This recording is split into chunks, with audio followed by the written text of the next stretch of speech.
Good morning everyone. ভালো আছো বন্ধুরা? আমিও ভালো আছি, আশা করছি তোমরাও ভালো আছো। আমি আজকে ভিডিওটা স্টার্ট করছি বাচ্চাদের টিফিন নিয়ে। কি বলো তো, ছোটো বাচ্চা নিয়ে উঠতে একটু দেরি হয়ে গেছিলো, তো সেই কারণে ভাবলাম ব্রেকফাস্টটা করে নিই, তারপরে বাচ্চাদের টিফিনটা রেডি করে বাচ্চাদের কিন্তু আবার টিফিনটা দিতে যেতে হবে না। আজকে আমাদের পুচকুর বাবা বাড়িতে ছিল বলে সেই জন্য টিফিনটা দিয়ে চলে এলাম। তো দিয়ে তাড়াতাড়ি চলে এলাম পুচকুকে একবার ধরতে দিয়ে। তো এসে তো জলদি রান্না বান্না সারতে হবে, দেরি তো হয়েই গেছে উঠতে, সেই কারণে ওঠাটা খুবই লেট হয়ে গেছিলো। তো কি বলো তো বন্ধুরা, এক তো লেট হয়ে গেছে, তারপরে একজন বলে পরাটা আলু ভাজা দেবে, একজন বলে জ্যাম রুটি দেবে। কি বলো তো, জ্যাম লাগানো তো হয়েই গেল। তারপরে আমার ছেলে বলে মাম্মি জ্যাম লাগিয়ে পিস পিস করে দেবে, আমাকে গোটা দিয়ে দেবে না, আমি খেতে পারি না, পিস করে দিলে খেতে সুবিধা হয়, ছোটো বাচ্চা কি না, একটু পিস করে দিলে তো খেতে সুবিধেই হবে। ঠিকই বলেছে আমার বাচ্চা। আর কি বলো তো, এক একটা বাচ্চা এমন কথা বলে না, বড়দের থেকে সুন্দরভাবে কথা বলে, যেন কথাটা মনে লেগে যায়। এই যে আজকে আমার বাচ্চা বলেছে যে মা পিস করে দেবে, তো সত্যি পিস করে দিলে আমার ছেলেটা খেতে ভালো করে পারবে। সেই কারণে লাঞ্চ তো কম টাইমের মধ্যে দেয়, বেশি টাইম দেয় না।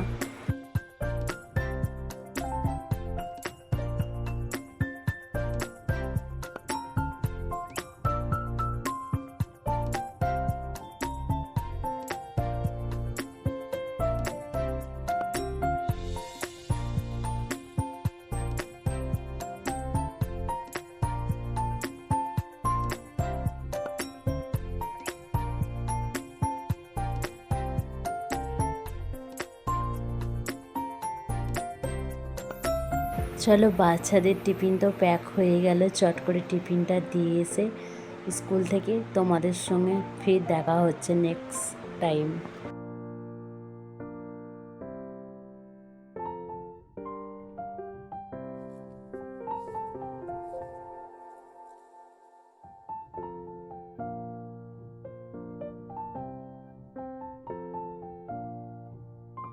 চলে এলাম বাচ্চাদের টিফিন দিয়ে রান্নার জোগাড় করে নিলাম। রান্না করবো আজকে ফুলকপি আলুর ঝোল ফুরলি দিয়ে, আর কিছু সেরকম সবজি ছিল না, সেই কারণে ভাবলাম দেরি তো হয়ে গেছে, এটা চট করে বসিয়ে দিই, জলদি হয়ে যাবে।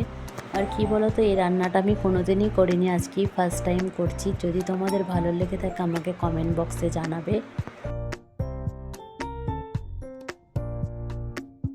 সবজি কাটা কমপ্লিট হয়ে গেলে এবার আমি রান্নাটা বসিয়ে দিলাম। রান্নাটা করে নিই ঝটপট করে।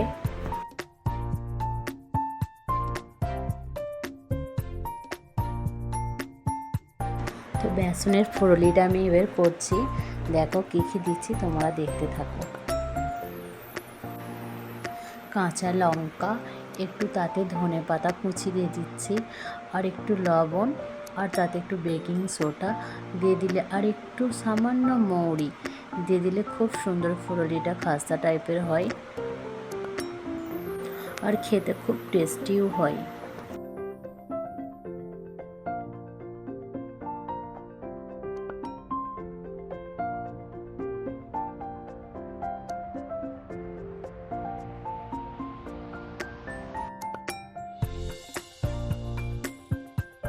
তো এটা ফাটানো হয়ে গেছে, তো এবার আমি তাওয়ায় অল্প পরিমাণে কিছু তেল নিয়ে, তো অল্প তেলের মধ্যেই আমি করে নিলাম। কড়াই দিলে বেশি তেল লাগে, সেই কারণে তাওয়ায় করে নিচ্ছি, অল্প তেলের মধ্যে হয়ে যাবে।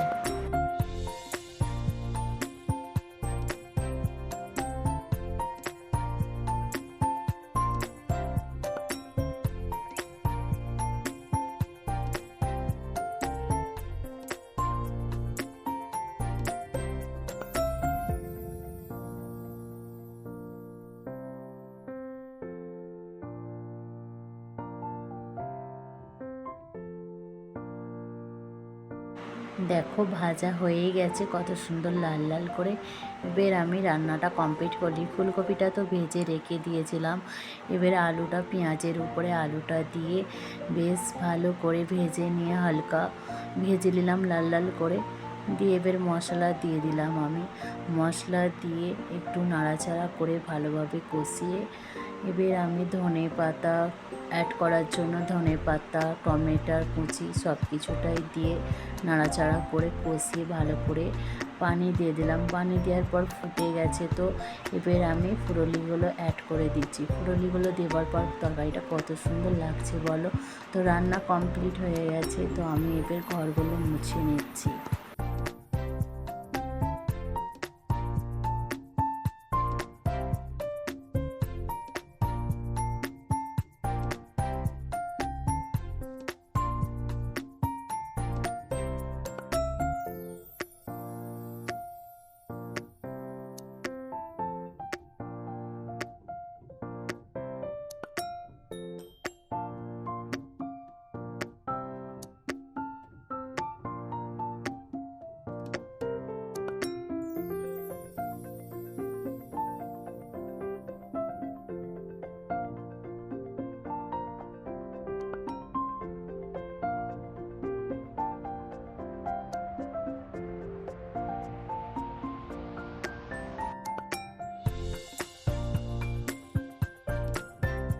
আর কি বলো তো, ঘরের রুমের হলটা যেহেতু হয়ে গেছে, ভাবলাম বাইরের সিঁড়িগুলো একটু মোছা লাগিয়ে দিই।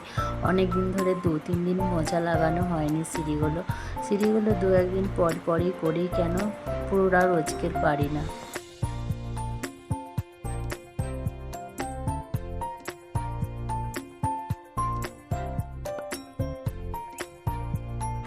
ভিডিওটা যদি ভালো লেগে থাকে লাইক, কমেন্ট, শেয়ার করে দেবে। টাটা, বাই বাই, আজকের মতোই বাই। তোমাদের সঙ্গে নেক্সট ভিডিও নিয়ে হাজির হব কাল।